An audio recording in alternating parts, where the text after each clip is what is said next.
رمضان کے احکام و مسائل، قیام اللیل کا بیان۔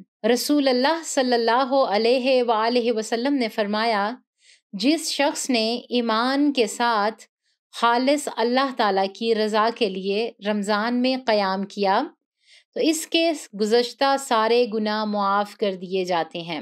صحیح البخاری۔ سیدہ عائشہ رضی اللہ تعالیٰ عنہا سے روایت ہے کہ نبی صلی اللہ علیہ وآلہ وسلم رمضان اور غیر رمضان میں رات کی نماز 11 رکعت سے زیادہ نہیں پڑھتے تھے۔ صحیح البخاری و مسلم۔ قیام اللیل 2 رکعت کر کے ادا کرنی چاہیے۔ مسلم، البخاری۔ عورتیں بھی مسجد میں قیام اللیل کی جماعت میں شرکت کر سکتی ہیں، بشرط یہ کہ ان کے لیے الگ سے جگہ موجود ہو، پردے کا انتظام ہو، کیونکہ آپ صلی اللہ علیہ وآلہ وسلم نے اپنی بیویوں کو قیام اللیل میں شریک فرمایا۔ ابو داؤد۔